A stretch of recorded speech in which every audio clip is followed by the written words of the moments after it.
आज हम सीखने वाले हैं पैरेलल कॉम्बिनेशन ऑफ कैपेसिटर संधारित्र का समांतर क्रम संयोजन। बड़ी ही इंटरेस्टिंग क्लास होने वाली है, इसीलिए शुरू से लेकर लास्ट तक वीडियो को जरूर देखना। यदि वीडियो पसंद आता है तो एक सब्सक्राइब भी अपने भाई की मेहनत के लिए जरूर करना है। स्टार्ट करते हैं आज की क्लास को। सबसे पहले डायग्राम बनाते हैं। समांतर क्रम संयोजन में क्या होता है? तीन संधारित्र, इस प्रकार तीन संधारित्र हैं जिनकी धारिता क्रमशः C1, C2 और C3 है। इसकी धारिता C1 है, इसकी धारिता C2 है और इसकी C3 है। इन संधारित्र को क्या किया जाता है? समांतर क्रम में एक V वोल्ट की बैटरी के साथ जोड़ा जाता है। इन संधारित्र को क्या किया जाता है? इनको समांतर क्रम में एक V वोल्ट की बैटरी के साथ जोड़ा जाता है। जिससे क्या होता है? जिससे इन पर आवेश Q1, Q2 और Q3 आ जाता है। और समांतर क्रम में ध्यान रखना, विभव समान होता है। समांतर क्रम में क्या समान होता है? विभव समान होता है। और संधारित्र के श्रेणी क्रम संयोजन में क्या समान होता है? आवेश समान होता है। दोनों पॉइंट अच्छी तरीके से पता होना चाहिए। अब देखिए, इन संधारित्रों को एक संधारित्र, इन संधारित्रों को एक संधारित्र जिसकी धारिता है C तुल्य, जिसकी धारिता है C तुल्य से प्रतिस्थापित किया जाता है। मैंने आपको पहले भी बताया है, इनको जैसे ही बैटरी से जोड़ा जाता है तो आपको धारा प्रवाहित होते हुए नहीं दिखाना है। क्यों? क्योंकि इनमें धारा प्रवाहित नहीं होती है, बल्कि इन बैटरी से जोड़ने पर इन्हें आवेशित किया जा सकता है। तो आपको ऐसे साइन नहीं लगाना है। धारा का ऐसे साइन लगाते हो ना, तो ये साइन आपको नहीं लगाना है। क्लियर है? समझ में आया? अब देखिए, आगे बढ़ते हैं। सबसे पहले हम क्या लिखते हैं? इसकी थ्योरी लिखते हैं।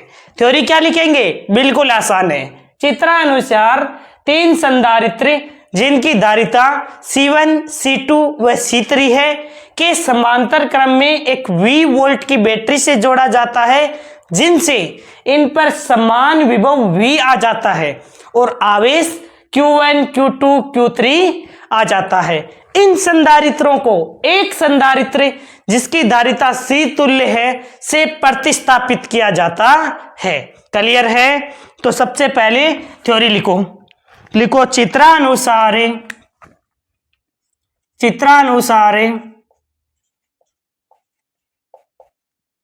तीन संधारित्र जिनकी धारिता क्रमशः C1, C2 व C3 है के समांतर क्रम में V वोल्ट की बैटरी से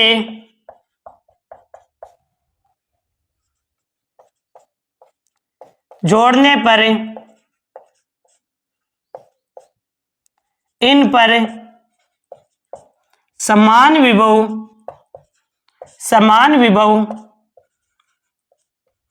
V व आवेश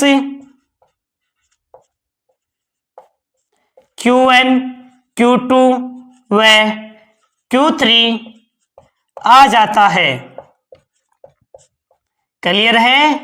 अब क्या किया हमने? इन संधारित्रों को एक संधारित्र जिसकी धारिता C तुल्य से प्रतिस्थापित किया जाता है। तो अब नीचे लिखना है, इन संधारित्रों को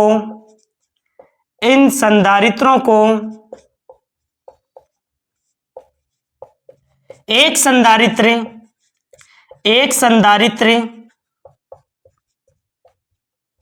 जिसकी धारिता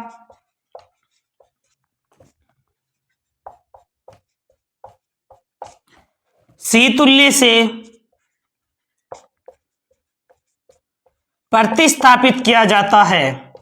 प्रतिस्थापित किया जाता है। क्लियर है? समझ में आया ना? अभी तक बिल्कुल आसान था। 3 संधारित्र जिनकी धारिता क्या की थी, C1, C2 और C3, इनको समांतर क्रम में V वोल्ट की बैटरी के साथ जोड़ा जाता है, जिनसे इन पर समान आवेश समान विभव V आ जाता है और आवेश क्रमशः Q1, Q2 व Q3 आ जाता है। ध्यान रखना, श्रेणी क्रम में क्या समान था? श्रेणी क्रम में आवेश का मान समान था, समांतर क्रम में विभव का मान समान है। क्लियर है? इन संधारित्रों को एक संधारित्र जिनकी धारिता C तुल्य से प्रतिस्थापित किया जाता है और इनकी धारिता में ज्ञात करनी है। तो सबसे पहले हम क्या निकालेंगे? सबसे पहले हम Q1 का, Q2 का, Q3 का इस प्रकार मान निकाल लेते हैं। सबसे पहले Q1 निकालते हैं। Q1 बराबर क्या होता है? अरे Q बराबर CV, बिल्कुल आसान है। C बराबर क्या होता है? Q बटा V। Q बराबर क्या हो जाएगा? CV। क्लियर है? तो हम Q बराबर CV लिखते हैं। इस वाले संधारित्र के लिए C1 धारिता है, तो यहां पर लिख दो बिल्कुल आसानी से C1V। विभव तो समान था तो हम V लिखेंगे। क्लियर हो रहा है? Q2 बराबर क्या लिख देंगे? C2V। Q3 बराबर क्या लिख दोगे? तो Q3 बराबर क्या हो जाएगा? C3 और V। C3V, सब जगह V समान है इसीलिए V लिखा है। धारिता अलग अलग थी इसलिए C1, C2 और C3 लिख दी। अब देखिए, इन संधारित्रों को मिलाकर हमने एक संधारित्र इससे प्रतिस्थापित किया है, तो इसके लिए आवेश का मान कितना आ जाएगा? आवेश Q इक्वल टू आ जाएगा C तुल्य इंटू V। इसका भी विभव कितना है? इसका भी विभव ही V है। क्लियर है? अब हम यहां लगाएंगे आवेश संरक्षण का नियम। पिछले वाले में क्या लगाया था? ऊर्जा संरक्षण का नियम। यहां पर आवेश संरक्षण का नियम लगा देते हैं। लिखो, आवेश संरक्षण के नियम से, आवेश संरक्षण नियम से Q बराबर क्या हो जाएगा? Qn plus Q2 plus Q3। 3 ही संधारित्र लिए तो Q1, Q2, Q3, ऐसे 4 लेते तो Q1, Q2, Q3, Q4 आ जाता। बिल्कुल आसान है। अरे समझ में आ रहा है ना? और अच्छी लग रहा हो ना सेशन, तो एक सब्सक्राइब करके और जो नए विद्यार्थी है वो कमेंट जरूर किया करो ताकि मैं नेक्स्ट क्लास में आपका नाम ले सकूं। और हर एक विद्यार्थी को पूरा सपोर्ट करना है इस चैनल को। आपके सपोर्ट की वजह से ये सब कुछ पॉसिबल है। अब देखिए, हम लिखते हैं Q1 का मान क्या लिखेंगे? C1V। ये लिख दिया C1V। Q2 का मान कितना लिखूं भाई? तो ये देखो C2V, ये C2V प्लस Q3 का मान कितना लिखे? ये रहा Q3 का मान C3V। क्लियर है? अब इस वाले Q का मान भी तो लिख दो। इस वाले Q का मान हमने निकाला है C तुल्य इंटू V, तो यहां पर भी आप डायरेक्ट भी लिख सकते हो C तुल्य V। डायरेक्ट लिख देता हूं C तुल्य V। क्लियर है? समझ में आ गया ना? इस Q के स्थान पर ये वाली वैल्यू रख दी। Q1, Q2 और Q3 है, इन सब का मान रख के और डायरेक्ट हमने सोल्व कर लिया है। अब बताओ मेरे को कॉमन क्या आ रहा है? जो कॉमन आ रहा है उसे कॉमन ले लीजिए। C तुल्य इंटू V इक्वल टू, इधर से V कॉमन आ रहा था तो अंदर क्या रह गया? C1 plus C2 plus C3। Clear है? अरे समझ में आया ना? देखो V सब में था तो ये क्या आ गया? कॉमन आ गया। V कॉमन आ गया, अंदर C1 plus C2 plus C3 रह गया। अब देखो जो कैंसिल हो रहा है उसे कैंसिल कर दो, V से V कैंसिल हो जाएगा। क्लियर है? अब देखिए, V से V आपने कैंसिल कर दिया है तो फॉर्मूला क्या रहा? C तुल्य इक्वल टू आ गया C1 plus C2 plus C3। ये होता है संधारित्र का समांतर क्रम संयोजन में तुल्य धारिता का फॉर्मूला। हमारे पास यहां पर तो हमने 3 ही संधारित्र लिए थे। कितने संधारित्र लिए थे? 3। तब हमारी धारिता यह आई है। यदि हमने 3 संधारित्र के स्थान पर 4 संधारित्र लेते तो धारिता क्या आ जाती? तो तुल्य धारिता आ जाती C1 plus C2 plus C3 plus C4। 5 लेते तो C5 तक चला जाता, 6 लेते तो 6 तक चला जाता। क्लियर है? तो यहां पर फॉर्मूला लिख दो, यदि n संधारित्र जुड़े हो, n संधारित्र जुड़े हो, यदि n संधारित्र जुड़े हो तो C तुल्य धारिता कितनी आ जाएगी? C1 plus C2 plus C3 dot dot dot Cn तक। क्लियर है? ये हो गया संधारित्रों का समांतर क्रम संयोजन की तुल्य धारिता का फॉर्मूला।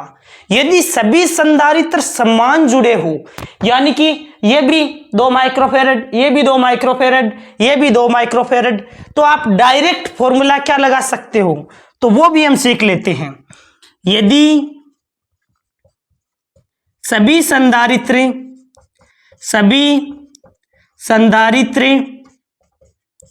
समान हो, सभी संधारित्र समान हो तो तुल्य धारिता का फॉर्मूला क्या आ जाएगा?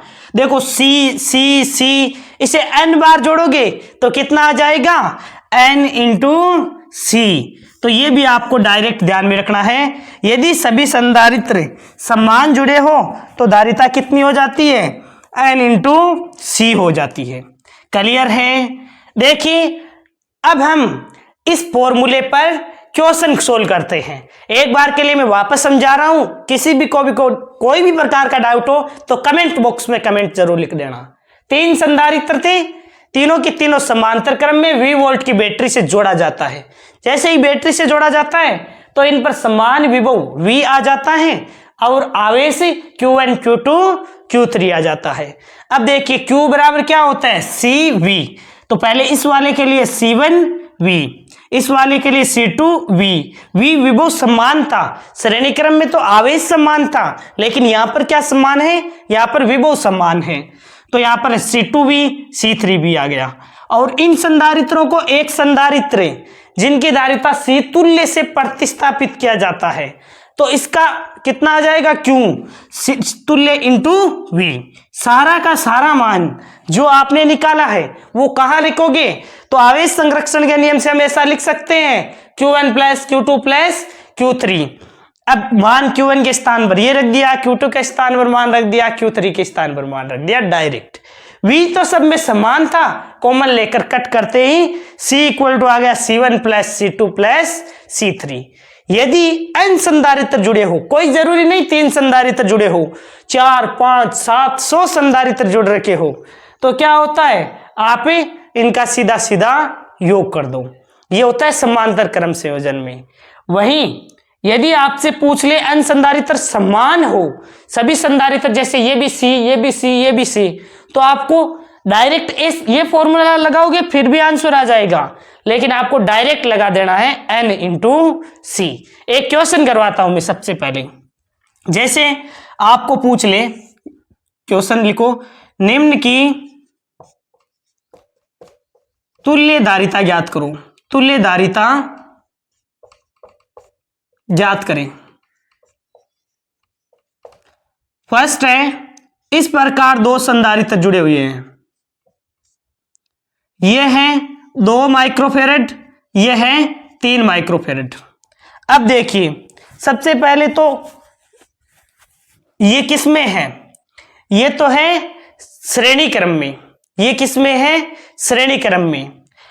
और यहां पर एक संधारित्र इस प्रकार जोड़ रखा है, 2 संधारित्र इस प्रकार जोड़ रखे हैं। ये भी है आपका 2 माइक्रोफेरेड का और ये भी है 3 माइक्रोफेरेड का। क्लियर है? अब आपको पूछ ले A और B के मध्य तुल्य धारिता ज्ञात करनी है, तो किस प्रकार ज्ञात करोगे?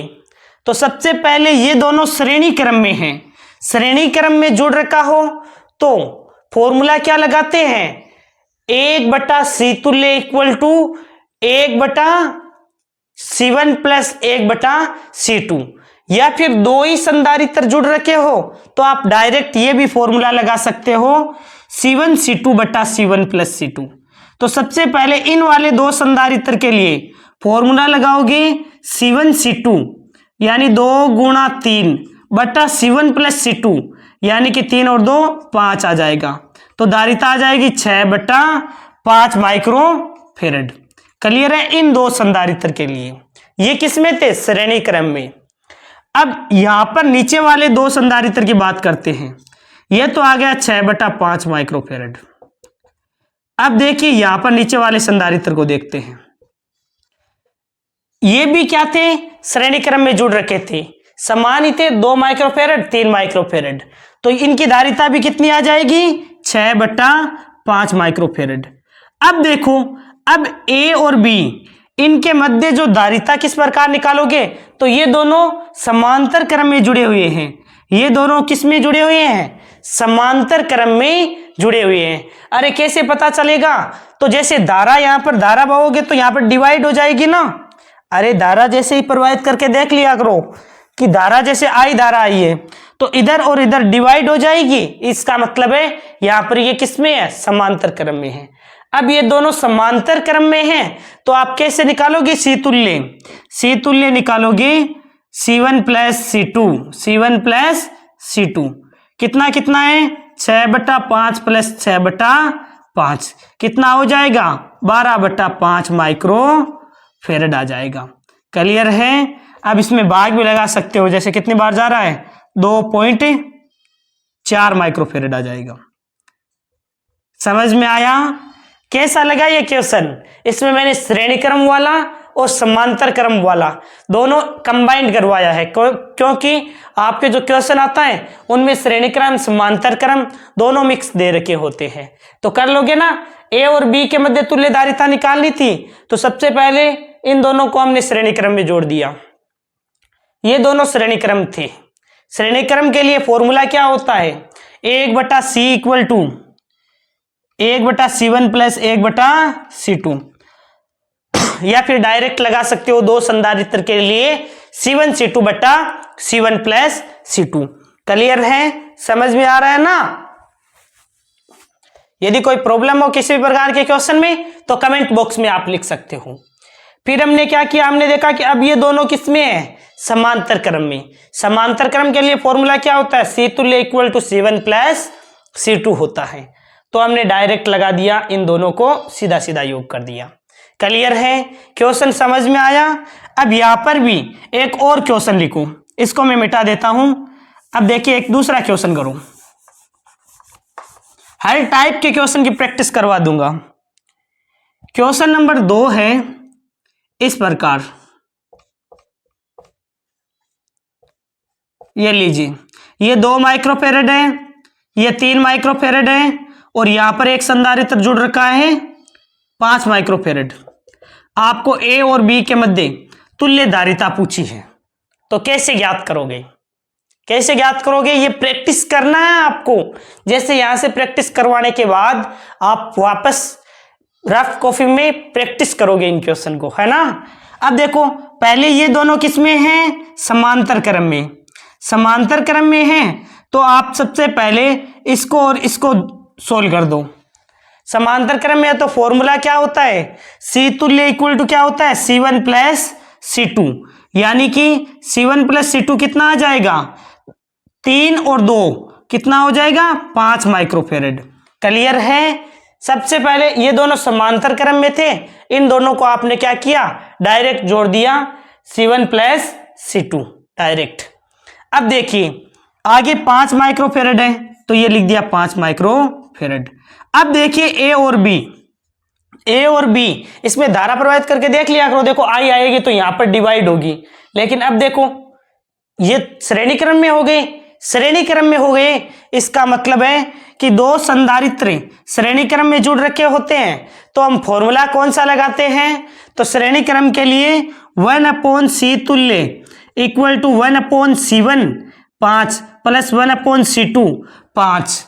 अब इनको सोल्व करोगे तो कितना आ जाएगा? तो इनको जब सोल्व करते हो तो आ जाता है C तुल्य = 2/5 आएगा, 5/2 लिख सकते हो माइक्रोफेरेड। क्लियर है? लेकिन मैंने आपको डायरेक्ट ट्रिक भी बताई थी। यदि n संधारित्र समान जुड़ रखे हो और श्रेणी क्रम में, तो श्रेणी क्रम में फॉर्मूला C तुल्य क्या होता है? C/n। धारिता कितनी है? 5 बट्टा कितने संधारित्र जुड़ रखे हैं? 2 संधारित्र जुड़ रखे हैं तो 5/2 माइक्रोफेरेड। अब देखो दोनों से ये आंसर ही बराबर आया है, इससे आपका आसानी से आंसर आ गया। क्लियर है? तो इसमें भी आपका श्रेणी क्रम और समांतर क्रम दोनों मिक्स करके दिए थे। पहले वाले दो समांतर क्रम में थे, तो समांतर क्रम के लिए फॉर्मूला क्या होता है, C1 + C2 + C3 सीधा सीधा जोड़ दो, यानी कि इनको और इनको जोड़ दिया, इनको और इनको जोड़ते ही कितना आया 5 माइक्रोफेरेड। अब आगे हमने देखा कि 5 माइक्रोफेरेड और ये वाला 5 माइक्रोफेरेड दोनों के दोनों कैसे थे, ये दोनों के दोनों श्रेणी क्रम में थे। अब श्रेणी क्रम में हो गए ना, अरे इसको जोड़कर और हल करने के बाद ये श्रेणी क्रम में हो गए। अब जब श्रेणी क्रम में हो गए हैं तो इनको डायरेक्ट इस प्रकार 1/c = 1/c2 + 1/c1 इस प्रकार जोड़ दिया तो 5/2 माइक्रोफेरेड आ गया। क्लियर है? समझ में आया? एक और क्वेश्चन करो, एक और क्वेश्चन करो। जितना ज्यादा क्वेश्चन प्रैक्टिस करोगे उतना ही आपका कंसेप्ट स्ट्रॉन्ग होता जाएगा। क्वेश्चन लिखो कुछ इस प्रकार, यहां पर जुड़ रखे हैं 2 माइक्रोफेरेड, क्लियर है, और यहां पर भी जोड़ रखा है 3 माइक्रोफेरेड, और यहां पर एक और संधारित्र जुड़ रखा है 5 माइक्रोफेरेड। अब आपको पूछ ले ए और बी के मध्य तुल्यधारिता कैसे ज्ञात करोगे, ज्ञात करके सोल्व करके बताओ मेरे को। और यदि वीडियो पसंद आ रहा है ना तो 1 के सब्सक्राइबर तक पहुंचाने में हर एक विद्यार्थी है वो अपना योगदान देगा, है ना। और प्यारे प्यारे कमेंट जरूर किया करो, आपके कमेंट से ही मेरे को मोटिवेशन मिलता है टॉप से टॉप वीडियोस प्रोवाइड करने का। तो हर विद्यार्थी एक सब्सक्राइब करेगा तो हम जल्द ही 1 के सब्सक्राइबर तक पहुंच जाएंगे। आपके कारण ये सब कुछ पॉसिबल है, आप चाहोगे तो हम जल्द ही 1 के तक पहुंच जाएंगे। सोल्व कर लिया क्या क्वेश्चन को? अरे सोल्व करना है, बैठे नहीं रहना है बिल्कुल भी। सब दिखाई दे रहे हो मेरे को, एक स्टूडेंट से बैठे बिल्कुल भी नहीं रहना है। ये दोनों क्या हैं? तो ये दोनों तो सर श्रेणी क्रम में हो गए भाई। ऐसे देखो यहां से धारा आएगी तो यहां पर डिवाइड हो रही है ना, धारा आपको प्रोवाइड करते नहीं है, लेकिन समांतर क्रम का श्रेणी क्रम का पता चल जाए इसीलिए मैं आपको बता रहा हूं कि ऐसे यहां पर डिवाइड हो रहा है ना, डिवाइड का मतलब बंट रही है, इसीलिए ये यहां पर समांतर क्रम में हो जाएगा। तो पहले ये दो तो सीधे सीधे जुड़े हुए हैं इस प्रकार, इसका मतलब ये दोनों श्रेणी क्रम में हैं। श्रेणी क्रम में होते हैं तो सबसे पहले ये इस प्रकार यहां पर इन दोनों को एक संधारित्र बना लेते हैं। 2 और 3 माइक्रोफेरेड ये श्रेणी क्रम में है तो किस प्रकार निकालोगे? डायरेक्ट लगा दो C1 C2 / C1 + C2 कितना आ जाएगा? 2 और 3 को मल्टीप्लाई करोगे तो 6 और 2 और 3 को जोड़ोगे तो 5 माइक्रोफेरेड, 6/5 माइक्रोफेरेड आ जाएगा। ऊपर वाले का पार्ट का इतने पार्ट का मान आ जाएगा 6/5 माइक्रोफेरेड। ये लिख दिया यहां पर हमने 6/5 माइक्रोफेरेड। अब देखो नीचे संधारित्र कितना जोड़ रखा है, तो ये संधारित्र है 5 माइक्रोफेरेड का, ये है 5 माइक्रोफेरेड का। अब आप ध्यान से देखोगे तो आपको पता चलेगा कि ये दोनों क्या है, ये दोनों तो सर जी समांतर क्रम में है। पहले ये श्रेणी क्रम में थे तो इनका निकाल लिया हमने C1 C2 / C1 + C2 से। अब देखिए सर ये दोनों तो समांतर क्रम में हो गए। समांतर क्रम में तो सर फॉर्मूला होता है डायरेक्ट C तुल्य = C1 + C2 + C3 सीधा सीधा जोड़ना होता है। तो यहाँ पर C तुल्य निकालना है तो आप 6/5 को और 5 माइक्रोफेरेड को डायरेक्ट जोड़ सकते हो। कितना आ जाएगा? 5 तो एलसीएम आ जाएगा, 6 + 5 और 25 तो कितना आ जाएगा? 31/5 माइक्रोफेरेड। क्लियर है? अरे कंसेप्ट समझ में आया ना आपको? यदि आपने कंसेप्ट सीख लिया तो कैसा भी क्वेश्चन होगा तो आप आसानी से सोल्व कर सकते हो। मेन बात होती है कंसेप्ट अच्छी तरीके से आना चाहिए। कैसी लगी आज की क्लास? यदि क्लास पसंद आई है तो आपको एक सब्सक्राइब मेहनत के लिए जरूर करना है और वीडियो को ज्यादा से ज्यादा दोस्तों में शेयर करना है ताकि हर एक विद्यार्थी को फायदा मिल सके। बाकी मेहनत करते रहिए और ऐसे ही क्वेश्चन की प्रैक्टिस करते रहिए। टेलीग्राम चैनल धर्माराम फिजिक्स जिसका लिंक डिस्क्रिप्शन में दे दिया है, जरूर से ज्वाइन कर लीजिए। वहां पर आपको फ्री में क्वेश्चंस PDF वगैरह प्रोवाइड कर दी जाएगी। Thank you.